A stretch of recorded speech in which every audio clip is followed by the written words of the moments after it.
Shalom.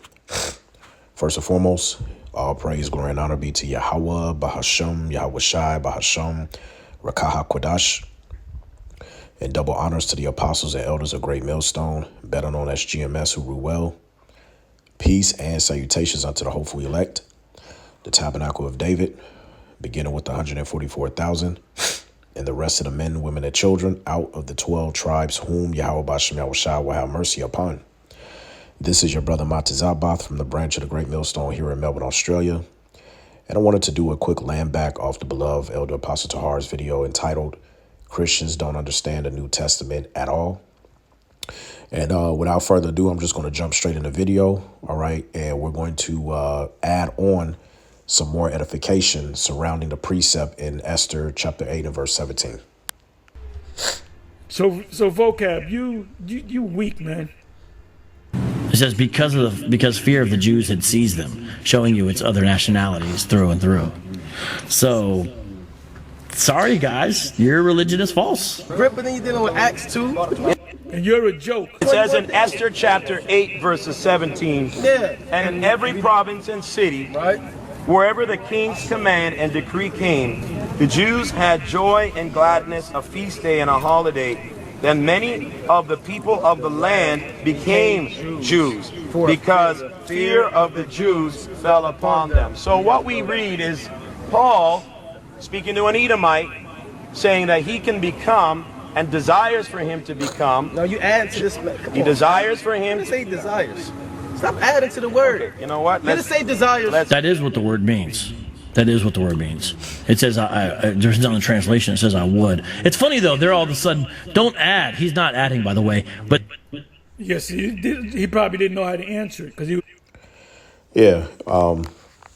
What you see here on the screen is vocab commentating on the encounter between David Lynn, street pastor, going up against Adam Abbott and Watchman for Israel, better known as WFI, Israelites. And that's the thing. They don't know how to answer that because they wasn't taught or they haven't been diligently watching the apostles and the elders of Great Millstone, all right, which is the true men of the Lord. Now, I'm not going to go over Esther 8 and 17 because the apostle touched on it and other elders touched on it, all right? So if you haven't gotten a full understanding of that, you can go and watch those videos, all right, for edification purposes. But the main thing we're going to focus on that I wanted to just point out really quickly and to add more edification, all right, to prove that just because back in the ancient world you had heathens that were latched themselves onto the Israelites to profess themselves that they are Jews, when in actuality, number one, they were not Jews, and two, the salvation was never given unto them, right? Now, what you saw in the video was David Lynn pulled out this precept here. So let's read it, Esther 8 and 17. In every province and in every city, whithersoever the king's commandment and his decree came, the Jews had joy and gladness, a feast and a good day. And many of the people of the land, which represented the other heathens round about, became Jews, for the fear of the Jews fell upon them. So that last part, because notice after it says in the land, they became Jews, right? Obviously, the apostle went through this. When you look up the word Jew, all right, and we just quickly breezing through this because we're going to get to the main point of the lesson. All right. Strong's H 3054. Yahad. Now, in the outline biblical usage, it says to become a Jew in fact or in fraud, right? Now, I want you to keep this word fraud in the back of your mind, right? Now, in the Strong's definition, it says to Judaize or become, all right, Jewish, which it should say become an Israelite or a Jew. Now, when you drop down to the Jensenius Briggs lexicon, it says to make oneself a Jew, to embrace it says here, the Ish religion. All right.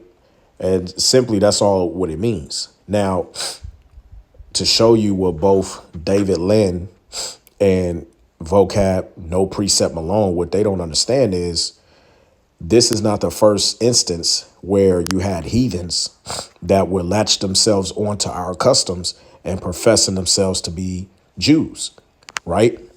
Now, obviously, in this account, if David would have just started at verse 11, that tells you, reading all the way down, why those heathens became Jews, right? But you have a situation here when you go to John, the 4th chapter in the New Testament. You have the situation with the woman in Samaria. Now, why is this significant to Esther 8 and 17? All right. Well, I'm going to show you why. Let's get straight to the point. And let's see here. We're going to start at verse 17, right? It says, the woman answered and said, I have no husband. Yahushua said unto her, thou hast said, well, I have no husband. For thou hast had 5 husbands, and he whom thou now hast is not thy husband. In that sayest thou truly, right? Verse 19, the woman saith unto him, Sir, I perceive that thou art a prophet. Now, here's the main point. Verse 20, our fathers worshipped in this mountain, and ye say that in Jerusalem is the place where men ought to worship. Now, what did the woman in Samaria mean that when she said our fathers worshipped in this mountain? Because see, what you have to understand, this is where you have to know the history. This woman wasn't a Jew. She was not an Israelite. She was an actual heathen. And how do we know that? Because continue to read on down, verse 21.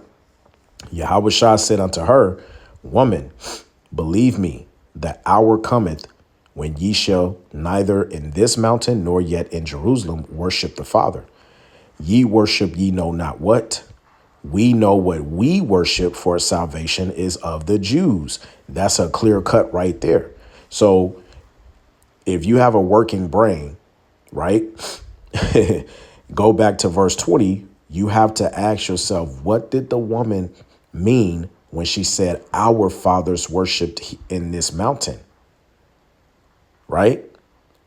Now, let's continue to read on down verse 23, because we're going to go back to verse 20 and get the understanding.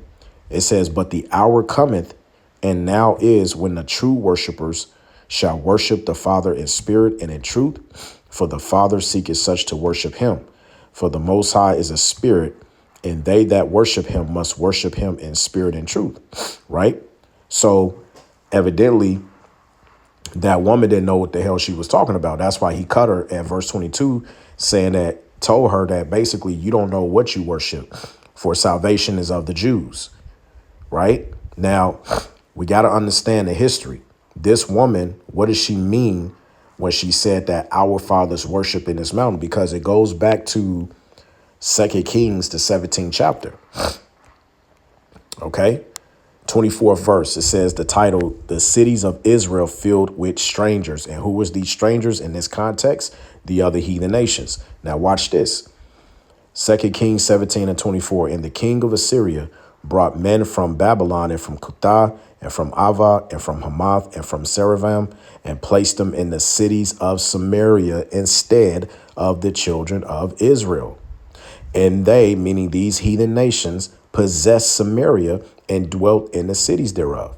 So now you're getting the history as to why the woman said, our fathers, that Samaritan woman, our fathers worshipped here in this mountain. Continue to read verse 25. And so it was at the beginning of their dwelling there that they feared not Yahweh. And why didn't they fear Yahweh? Because the Heavenly Father, Yahweh, didn't give them the law, statutes, and commandments. They didn't know the fear of the Lord. OK, it says, therefore, Yahweh sent lions among them, which slew some of them. And wherefore they spake to the king of Assyria, saying, the nations which thou hast removed and placed in the cities of Samaria know not the manner of the Most High of the land. Right, because it goes back to Psalms 147, verses 19 and 20. He showeth his statutes and his word unto Jacob, his statutes, commandments unto Israel, roughly paraphrasing, but he have not dealt so with any other nation. That's why they didn't know the manner of the Most High, right? It says, because they know not the manner of the Most High of the land, then the king of Assyria commanded, saying, carry thither one of the priests, meaning the Levitical priests, whom ye brought from thence, and let them go and dwell there, and let him teach them the manner of the Most High of the land. Now, fast forward, we're going to go into the Greek history, because remember, let's go back and read Esther, because I don't want to lose none of you guys, right? Esther 8 and 17. Read that one more time. And in every province and in every city, whithersoever the king's commandment and his decree came, the Jews had joy and gladness, Salakia, a feast and a good day. And many of the people of the land became Jews. Why did they become Jews? Continue to read. For the fear of the Jews fell upon them. Because when you go over to the next chapter, read the first two verses, Esther 9 and 1. Now in the 12th month, that is the month Adar, on the 13th day of the same, when the king's commandment and his decree drew near to be put in execution, in the day that the enemies of the Jews hoped to have power over them, thought it was turned to the contrary, that the Jews had rule over them that hated them. The Jews gathered themselves together in their cities throughout all the provinces, Salakia, of the king Ahasuerus, to lay hand on such as sought their hurt, and no man could withstand them, for the fear of them fell upon all people. It says, and all the rulers of the provinces and the lieutenants and the deputies and the officers, the king helped the Jews, because the fear of Mordecai, who was an Israelite, he was a Jew, fell upon them. For Mordecai was great in the king's house, and his fame went out throughout all the provinces. For this man Mordecai waxed greater and greater. Thus the Jews smote all their enemies with the stroke of the sword, then slaughter and destruction, and did what they would unto those that hated them. So you can see why those heathen nations, they would have said, shit, we don't want to lose our lives. So, hey, let's follow the manner of these Jews, man, so that we can keep our lives. That's the reason why they turned. That's why it says they pretended. When you go back, right, and you read it in the NLT real quick, it says, in every province and city, wherever the king's decree arrived, the Jews rejoiced and had a great celebration and declared a public festival and holiday. And many of the people of the land became Jews themselves, for they feared what the Jews did. Now, let's see here. There's another one. Because there's an actual translation that says that they pretended. Let's see if I can find it in the AMP.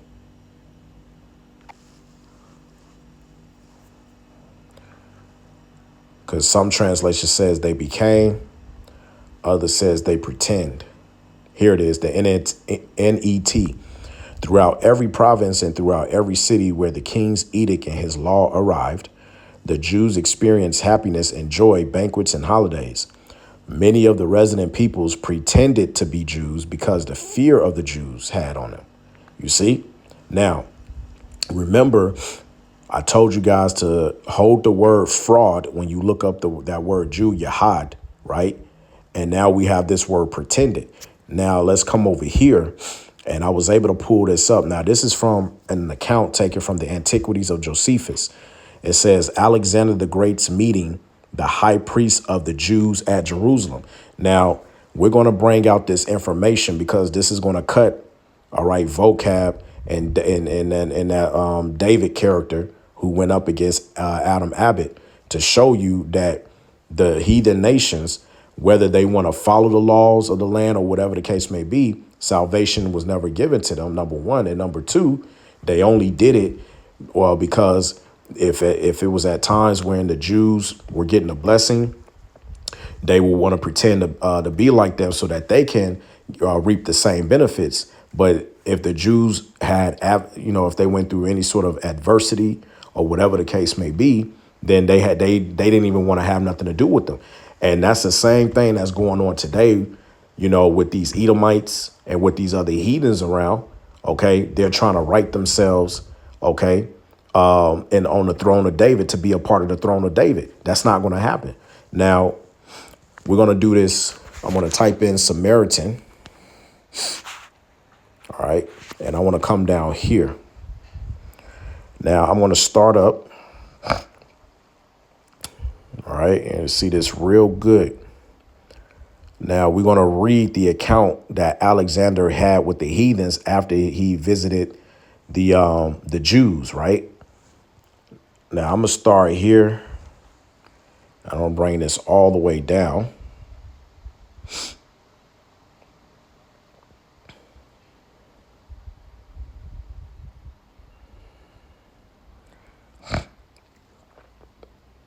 Till about right there. All right. Now check this out. Now it says, Salakia. Now it says here, and that all things will succeed according to what is in my own mind. And when he had said this to Parmenio and had given the high priest his right hand, this is Alexander, the priest ran along by him, and he came into the city. And when he went up into the temple, he offered sacrifice to the Most High Yahweh, according to the high priest's direction. Now, what this is going into is during a time when Alexander the Great came into Jerusalem and he met the high priest. OK, just to give you a little bit background information. Now, it says here, it says, and magnificently treated both the high priest and the priests. And when the book of Daniel was showed him, wherein David declared that one of the Greeks should destroy the empire of the Persians, he supposed that himself was the person intended. So the Levitical priest was showing Alexander that, hey, yo, this is you, man. You were prophesied by Daniel. OK, you're that as it says in Daniel, the 8th chapter, the 21st verse, you're that rough goat that was going to take down the ram with the two horns, which represented the Medo-Persian Empire. OK, that's what the priest was telling Alexander at the time. So it says he supposed that himself was the person intended. And as he was then glad, he dismissed the multitude for the present. Salakia says, but the next day he called them to him and bid them ask whatsoever bond or boon they pleased of him. Whereupon the high priest desired that they might enjoy the laws of their forefathers and might pay no tribute on the 7th year. He granted all they desired. And when they entreated him that he would permit the Jews in Babylon and Media to enjoy their own laws also, he willingly promised. All right, Salaki, I just took it off. But it says he willingly promised, just do like that, hereafter to do what they desired. And when he said to the multitude that if any of them would list themselves in his army on this condition, that they should continue under the laws of their forefathers and live according to them, he was willing to take them with him, and many were ready to accompany him in his war. So the Jews, they made a deal with Alexander that, Alexander pretty much said, look, if you come with me and join my wars, I will grant you whatever you guys desire to do. So it says, so when Alexander had settled matters thus at Jerusalem, he led his army into the neighboring cities. Now, pay very close attention what's going to happen with the heathens when Alexander the Great encounters them. All right, because the same thing you saw in Esther. OK, you're going to witness this account during the time of Alexander, and Alexander comes after Esther. OK, so watch this. It says, and when all the inhabitants to whom he came received him with great kindness, the Samaritans. Right. That's why we read John the 4th chapter dealing with that woman. It says the Samaritans who had then Shechem for their metropolis, a city situated at Mount Gerizim and inhabited by apostates of the Ish nation. It says, seeing that Alexander had so greatly honored the Jews, determined to profess themselves Jews. So the same thing they did at, during the time of Esther, which, they were afraid of being slaughtered They just, pretended to be Jews so that they wouldn't be slaughtered, right? But in this account, because they saw the blessing that Alexander had given the actual Jews during his time, they professed themselves to be Jews. Now, check this out. It says, for such in the disposition of the Samaritans, as we have already everywhere declared, that when the Jews are in adversity, they deny that they are of kin to them. And this is speaking of the Samaritans. So essentially what it's saying is anytime the Jews go through something adversity wise, the Samaritans, they deny that they have any kinship with them because they don't want to get caught up within the drama. You see? So, and then it goes on to say, and then they confess the truth. But when they perceive that some good fortune has befall them, so when the Samaritans perceive that the Jews receive that good fortune or a blessing, it goes on to say, they immediately pretend to have communion with them, saying that they belong to them and derive their genealogy from the posterity of Joseph, Ephraim, and Manasseh. Right? It's the same thing of what these wacky-tacky Christians, these heathen nations, they try to do today in the form of Christianity. They try to hijack Abraham and write themselves within the promise. That's why the scripture says there was no new thing under the sun. What these heathens was doing back then, they doing again today in our time. So let me read that part again. It says, but when they perceive that some good fortune has befall them, they immediately pretend to have communion with them, saying that they belong to them and derive their genealogy from the posterity of Joseph, Ephraim, and Manasseh.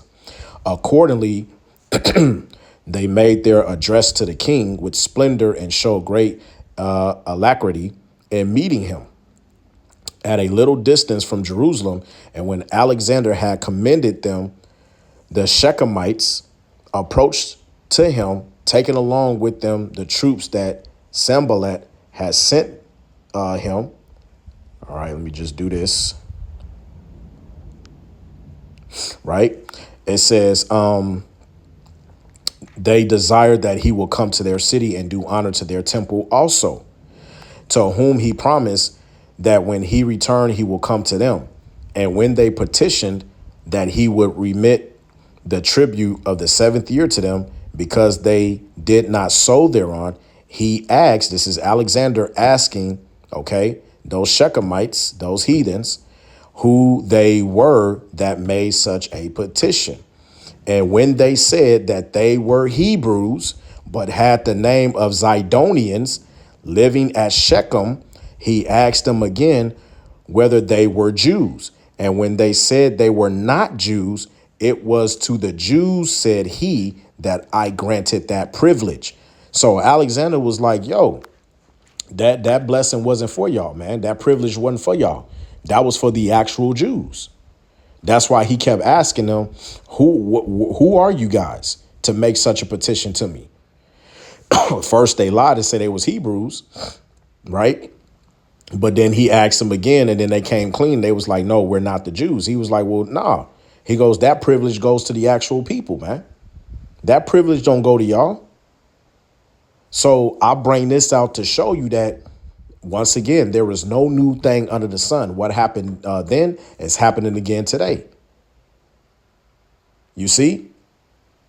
And that's the thing. Vocab and them, they try to hijack Abraham and say he's going to be a father of many nations, and through him, all families of the earth should be blessed. That wasn't talking about Salakia, all the heathen nations. That was talking about the nation of Israel, because the nation of Israel became a multitude of families. You see, matter of fact, even when you get what is it, Rebecca in Genesis, the 25th chapter. Let me see here. Let me see if I can find it. When you get Rebecca, it was said for her to let me see, it might be in this one. Yep. Here it is right here. The water Yahweh Bashim Yahushua. Genesis 24:60. And they blessed Rebekah and said unto her, thou art our sister. Be thou the mother of thousands of millions, and let thy seed possess the gate of those which hate them. So she was told to be the mother of thousands of millions. You see, that's referencing that seed line. That's why it was promised to Abraham that his seed would be as numerous as the stars and as the sand of the seashore. That blessing wasn't passed down to the other nations, man. Are you fucking crazy? You see? So now you can understand when you jump. Now, this is after Alexander, because now this is during the Roman Empire, the ancient Roman Empire. And that's why Yahweh Shai said, you know not what ye worship, for we know what we worship, for salvation is of the Jews. Because this Samaritan woman, okay, she was a heathen. You got, see, in order to understand the mystery, you got to know the history. Or how else was, even when you get, let's say, Ezra, the 4th chapter, when the heathens tried to hinder the work of Judah and Benjamin. Let's read this real quick. Ezra 4:1. Now, when the adversaries of Judah and Benjamin heard that the children of the captivity builded the temple unto Yahweh thy power of Israel, then they came to Zerubbabel and to the chief of the fathers and said unto them, let us build with you. Just like these heathens today is saying, you know, the salvation is for the Gentiles too, right? It says, let us build with you, for we seek your power as ye do. And we do sacrifice unto him since the days of Asarhaddon. Now, Asarhaddon, for those of you who don't know, when you do your due diligent research, all right, matter of fact, let's do this. Let's go here to the Bible Hub, and we're going to go look up Ezra, and let's see what the commentary says on that.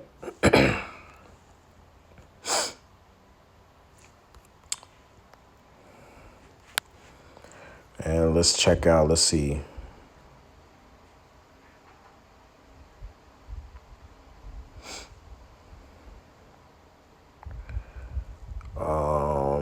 Let me see here. Bear with me, fellas. Akim. Let me see who has it.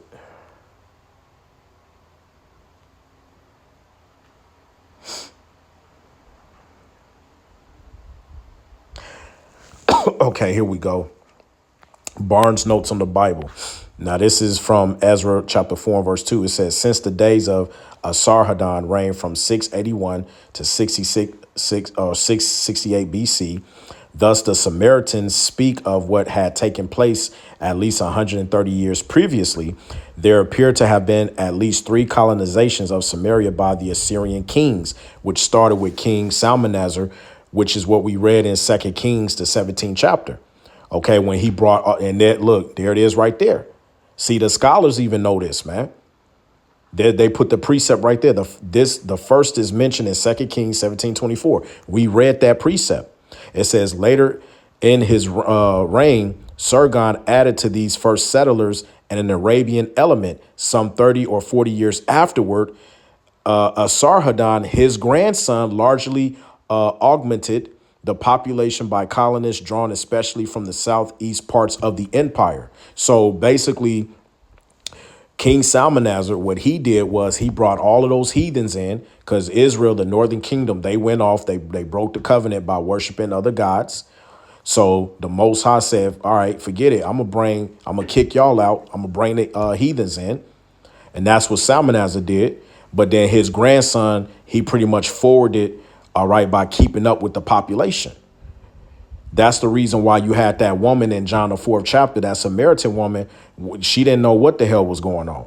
That's why Yahweh Shah said, you don't know what you worship, for we know what we worship, for salvation is of the Jews. Because when she said in verse 20, our fathers worshiped in this mountain, she was talking about her ancestors going back to what we are reading here through the history when those heathens were brought into the land.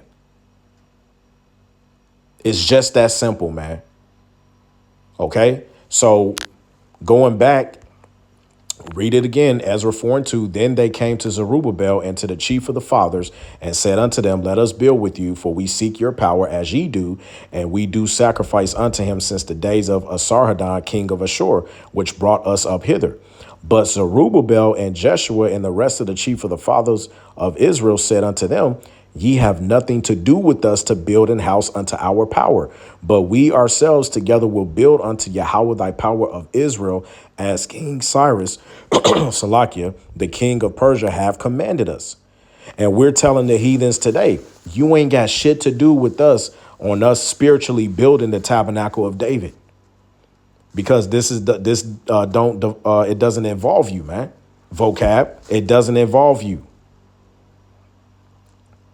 Goes on to say, then the people of the land weakened the hands of the people of Judah and troubled them in building. And that's what you're doing, Vocab. You're troubling us by doing these weak ass podcasts, trying to come up with every fucking excuse, trying to find a loophole because you're just praying that we are not right. Like in the doctrine of Yahweh Bashem Yahushua, you're praying that what we are preaching and prophesying is all a facade. It's all not true. That's what you're hoping and praying for. You're trying to hinder the work of Yahweh Bashem Yahushua. You see? But see, you can't stop the prophets, man. Beginning with the apostles, the bishops, and elders on down. You can't stop this work. And so I say all of that to say this. We're going to end it here. Isaiah chapter 2 and verse 1. The word that Isaiah, the son of Amos, Salakia, saw concerning Judah and Jerusalem. And it shall come to pass in the last days that the mountain of Yahweh's house shall be established in the top of the mountains and shall be exalted above the hills, and all nations shall flow unto it. And many people shall go and say, come ye and let us go up to the mountain of Yahweh, to the house of the power of Jacob, and he will teach us of his ways, and we will walk in his paths. For out of Zion shall go forth the law and the word of Yahweh from Jerusalem. So, Vocab, my question to you is this. If salvation was for the heathens, why do the heathens need to seek the Heavenly Father and ask of him to teach them his ways, if according to salvation under that new covenant, when Yahweh Shai comes back, if they were a part of that new covenant, as mentioned in Hebrews, the 8th chapter, it won't be no need for them to ask the Heavenly Father to teach them the ways. You know why? Because the laws will already be established within their inward parts. So my question to you is, how can salvation be given to the heathens, or how can the heathens take part of building the tabernacle of David when the Heavenly Father is not dealing with them through his son, Yahweh Shai? And so that pretty much brings me to the end of my lesson. Lord's will, this was edifying. I just wanted to add some of that history. All right. And so that you brothers can, know how to deal with, questions like this. If, brothers like this, or not even a brother, because, that David Lynn character, he gone, man. But anyway, you might find yourself in a situation. If somebody come up to the camp, you know how to answer that now. All right. Drown their ass into the deep waters, man. Take them into the deep waters of the scriptures. So that's all I got on that. Lord's will, you were edified, and so on to the next. Shalom.